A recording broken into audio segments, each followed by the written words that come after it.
Hi guys, magandang good morning. Welcome back to our Modes of Acquisition, Property, Plant and Equipment second episode. So last time, in our first episode, nag-discuss tayo ng cash and on-account na acquisition mode. This time, we'll have to move on to the third one, and that is installment basis. So, diretso na tayo. Installment basis. Under installment, unang-una, hahanapin po natin if that particular item can also be bought on cash. Marirelate mo to in scenarios like for example, bibili ka ng laptop, bibili ka ng cellphone, bibili ka ng motor. And most of the time, di kaya ng budget yung whole price ng item, di ba? So, ano ginagawa natin? We opt to apply for a home credit or sa credit card, bank loan. So, ang nangyayari po is ang one-time payment sana na di-divide into multiple payments. So, here is the case right now. Normally, ang installment price mas mataas kaysa sa cash price. Alam niyo kung bakit? Kasi po, ang difference ng installment price versus the cash price is added interest. Malamang sa malamang hindi sasabihin ng seller na may interest ang installment basis, pero automatic yan added sa installment payments mo. So, tayo naman ngayon as accountants, if we are going to buy a property, plant and equipment, ano nga ulit yung principle natin when capitalizing property, plant and equipment? Kailangan po at cost. And the cost should reflect the amount that you pay for the item of PPE only.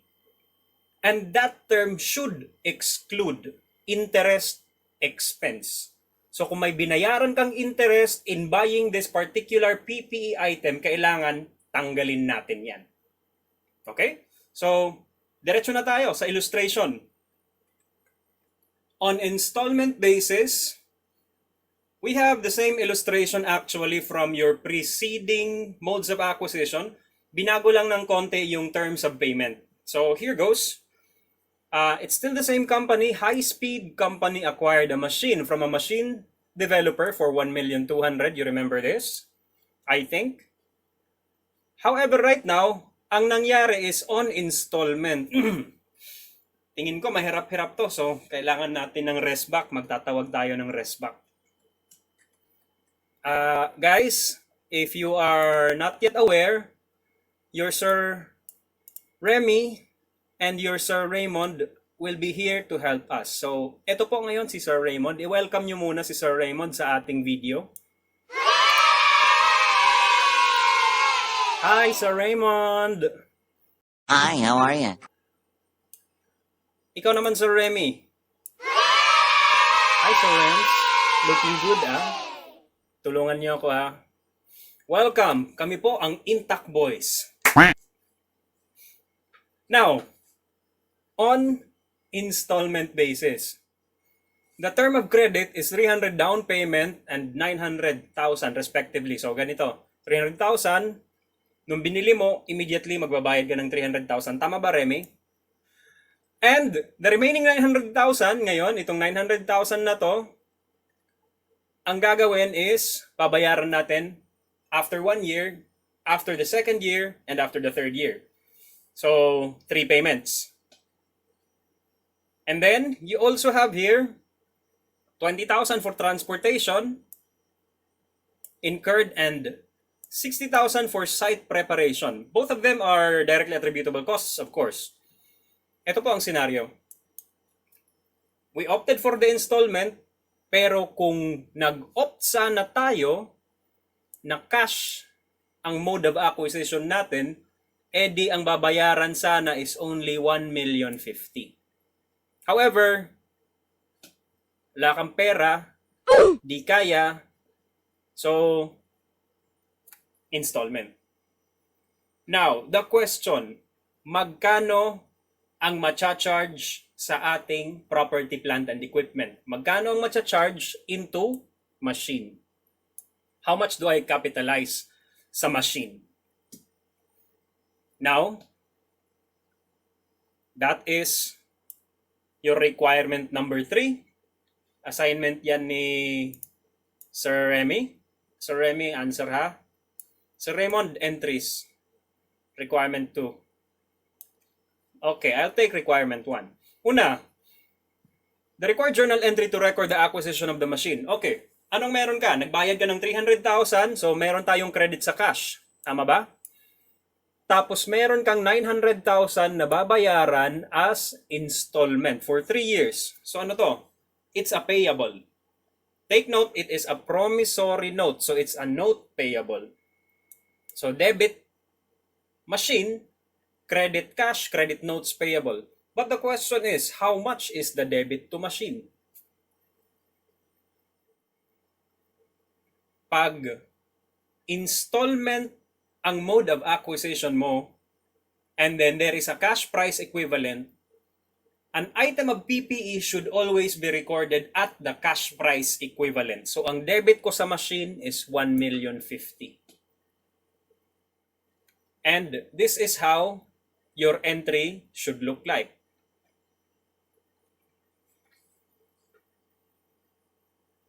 Yan.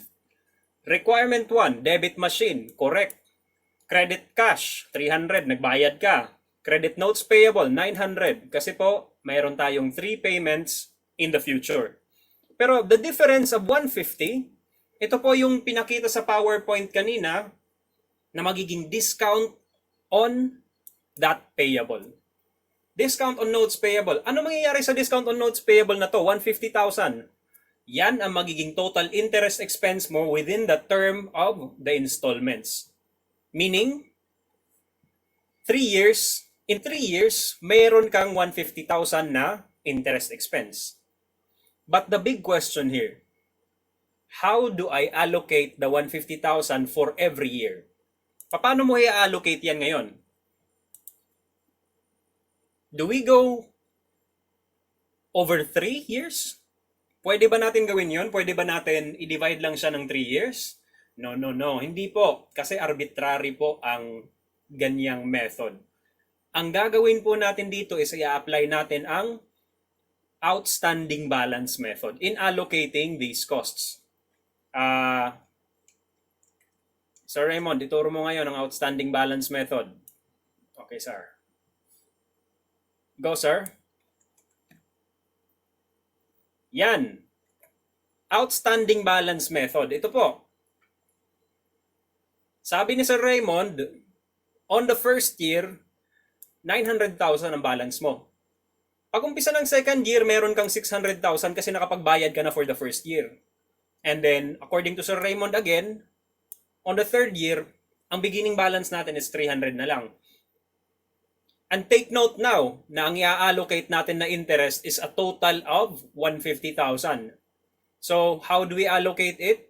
In using the outstanding balance method, simply add the outstanding balance amounts and get their total and allocate the 150,000 as follows using the fraction here.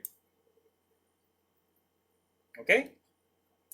Thank you, Sir Raymond, for your very big help.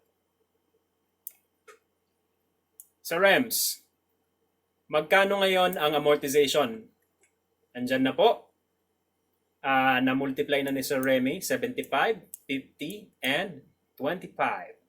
Alright, so for the 3 years, 75,000 first year, 50,000 second year, and 25,000 third year. Again, we are not going to use straight line amortization or divided by 3. Kasi po, ang gagamitin ay outstanding balance method. Balik. So the requirement for number 2, the entries would look like this. Ito po, requirement 2. First installment, of course, nagbayad ka ng 300 on the first year, 300,000. I-debit natin si notes payable kasi nabayaran na yan. And then, the interest expense for the first year according to the table of amortization is 75,000. And discount on notes payable. Do you remember saan nanggaling to? The discount on notes payable is actually from this one, itong discount na to. Itong nakadebit na yan, you will have to slowly, little by little, i-credit natin yan.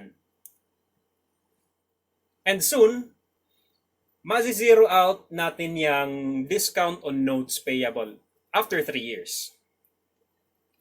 So on the second installment, the same of course, 300,000 cash, and the interest expense now is 50. So things should be self-explanatory already pagdating sa third year. So 25,000 interest expense. Practically the same. The only difference is the interest allocation because of, again, outstanding balance method. So that was your illustration for installment basis with cash price equivalent. Ang key takeaway lang natin po dito is 1. Cash price equivalent is the purchase price that should be included in the cost of your PPE. And also, interest or discount on payables, they should be amortized over the term of the payment. So that's a wrap. Another issue. What if there is no cash price equivalent? So a few questions could be asked here. If there is no cash price equivalent, sir, is there discount or none? Answer, yes. As long as there is deferred payments, deferred meaning later payments, next year, next year, always may interest po na component ang payments natin. The installment price will have to be divided into what is for the PPE and what is for the interest. And the following should be your guide. Installment price, present value of future payments, difference is interest or discount. Sir, ano ba ang present value of future payments?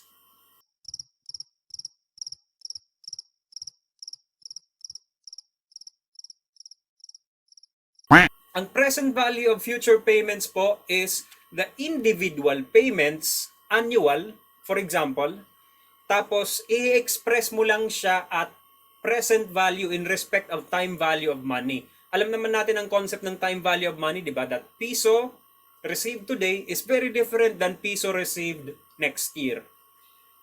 1 million paid today is very different than 1 million to be paid in 10 years. Ganun po. Kasi merong inflation, merong economic changes, etc. Punta tayo sa illustration and let's see what we can find. So this is our illustration right now for installment basis when there is no cash price equivalent given. I-dissect natin ang problem now. The same for purchase price. The installment payment would have to total 1,200,000. The term of credit is 300,000 down payment, the same, and 900,000 on 3 equal payments. So practically everything is the same except this time, at the date of acquisition, the machine has no cash price equivalent available. So emphasize that. When there is no cash price equivalent available, you will have to use present value method. So ang present value method po is dependent upon a market rate. Ang tawag po natin sa rate na to is effective rate. And you will have to express the amounts of installments into the present value of an annuity. So, for 3 payments, it should be present value of an annuity for 3 periods at the effective interest rate. This time, our effective interest rate again is 12%. So, after computing that, nakuha ang PV factor na 2.4. Let's see if we can recompute this here. 12%. So, paano nga ba ulit yon gamit ang calcu natin? So, input ka lang 1.12. Tapos, divide ka maraming beses. Then, press equals. Pag 1 ang lumalabas sa calculator mo, that is not yet the first payment, ha? But then if you hit equals again, that is now your first payment. So ito po, ang 0.8928, that is your value of piso, kung ang piso babayaran after 1 year pa. So, if I agree today to pay 1 peso after 1 year, 0.8928 lang ang value ng piso na i-record ko today. Okay? So, ang gagawin natin dito is memory plus ko lang yan. Mag-i-equals ako ulit. This is for the second year. Memory plus ulit. And another equals for the third year. Memory plus, that's 3 years. Memory recall, you get 2.40. Yan. So let's go to your requirements. Journal entry to record the acquisition of the machine. Annual payments ulit. And then, cost of the machine after acquisition. So let's start solving for the problem starting from the third requirement. Bakit po third requirement? Kasi po ang third requirement kailangan natin for the journal entries in number 1 and maybe in number 2 as well. So to start, as a rule, you can capitalize purchase price for your machine an amount equal to the present value of the cash payments plus if there is any down payment. So in our problem, the components of purchase price would be the following. Itong 300,000 and the present value of 900,000. How do we get the present value of that? Ang factor po na imumultiply natin is 2.4. Pero take note that 900,000 is going to be paid in 3 installments. So 300,000 din, di ba, for every year. 300,000, keying into my calculator now, multiplied by the 2.4 present value factor, I get 720. Yang 720 na yan is part of the purchase price. Pero that's not yet the total purchase price. I need to add 300,000 to get the total purchase price here. However, I will separate the 300,000 first kasi itong 720 na to, that is your note payable present value. Okay, so journal entries natin, that would be the note payable. So, that's that. Additional computations would look like this. Here we are, 720,000. Total installment payments versus the present value of the note payable, you will get the discount on the note. And then, of course, the purchase price of the machine, added na po ang down payment dito, 1,020.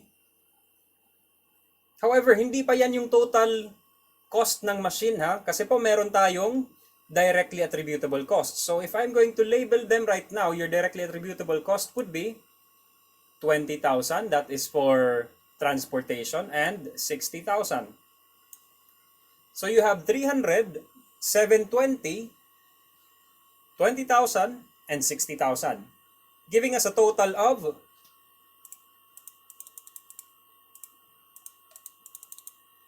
all in all 1,100,000. Ito po yung magiging cost natin or answer natin for number 3. Now, journal entries. First requirement, journal entry. Of course, you have machine 1,020 and directly attributable costs 80,000. Note payable is for 900. This will be presented as 900,000 less discount of 180. So magiging 720 din ang note payable mo. Ano to? Liability contra liability. And of course, to complete the entry, you have the cash down payment there. Requirement 2. Your requirement 2 is annual payment. First installment, of course, 300,000 annually. Interest expense, how computed? 86,400. The amortization table for the interest would look like this. Effective interest rate po ang gagamitin. Present value initial. Multiply the present value initial by the effective rate at 12%. You should get the first year interest expense of 86,400. So it goes like this. Initial balance minus any principal payment is equal to ending balance. But how do you get principal payment? This principal payment is simply the difference between installment and 12% interest. Paano po nakuha ulit yung 12% interest? 86,400 is equal to 720 multiplied by 12%. In the same manner as 60,768 is computed as 506 multiplied by 12%. So now your entries for requirement 2. As mentioned earlier, interest expense for the first year, 86,400 per amortization table. On the second year, the same entry for payment. And interest, 60,768 as per amortization table again. And lastly, you have for the last year, 32,832. So that's it for this video. We couldn't have done it without the help of Sir Raymond here and Sir Remy. So, pasalamatan nyo naman si Sir Raymond at Sir Remy for their very valuable contribution. We have taken installment basis already. On our next episode, abangan issuance of share capital and issuance of bonds payable.